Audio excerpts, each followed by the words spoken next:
تزکیے سے پہلے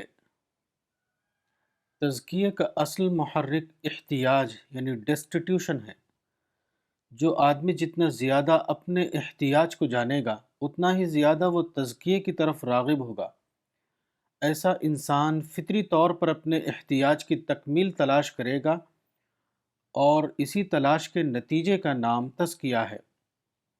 اس دریافت کا آغاز خود اپنے وجود سے ہوتا ہے۔ سب سے پہلے انسان شعوری طور پر خود اپنی موجودگی یعنی ایگزسٹنس کو دریافت کرتا ہے۔ یہ دریافت اس کے اندر یہ تجسس یعنی کیوریاسٹی پیدا کرتی ہے کہ مجھ کو وجود بخشنے والا کون ہے۔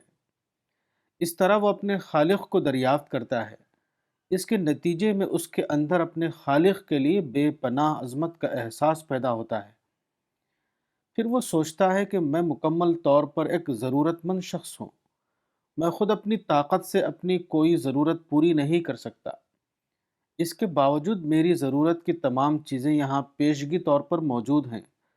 زمین، پانی، ہوا، آکسیجن، روشنی، خوراک اور دوسری بے شمار چیزیں جن کو لائف سپورٹ سسٹم کہا جاتا ہے، وہ سب یہاں ایک طرفہ طور پر میرے لیے موجود ہیں۔ اس دریافت کے بعد وہ یہ جاننے کی کوشش کرتا ہے کہ ان تمام عطیات کا معطی یعنی گیور کون ہے۔ اس طرح وہ اپنے رب کو دریافت کرتا ہے۔ اس دریافت کے نتیجے میں اس کے اندر اپنے رب سے بے پناہ محبت پیدا ہو جاتی ہے۔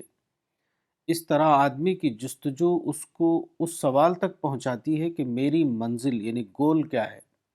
پھر اس کو معلوم ہوتا ہے کہ موجودہ دنیا میں وہ اپنی مطلوب منزل کو نہیں پا سکتا۔ یہ دریافت اس کو آخر کار جنت کا طالب بنا دیتی ہے، جہاں وہ اپنی منزل کو پالے اور اپنے تمام تقاضوں کی تکمیل کر سکے۔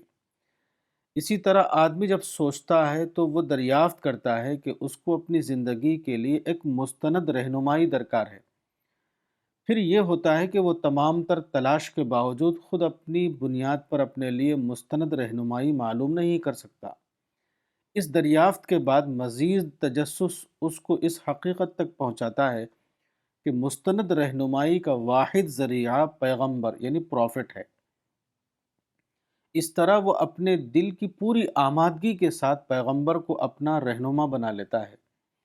ان دریافتوں کے بعد فطری طور پر ایسا ہوتا ہے کہ انسان کے اندر تواضع یعنی موڈسٹی پیدا ہوتی ہے۔ وہ خالق کی عظمتوں میں جینے لگتا ہے۔ خدا کا تخلیقی نظام اس کے لیے خدا کی مسلسل یاد کا ذریعہ بن جاتا ہے۔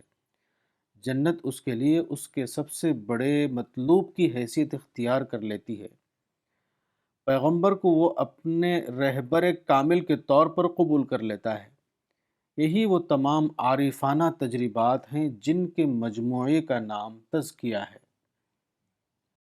کتاب تزکیہ نفس مولانا وحید الدین خان، صفحہ نمبر 22۔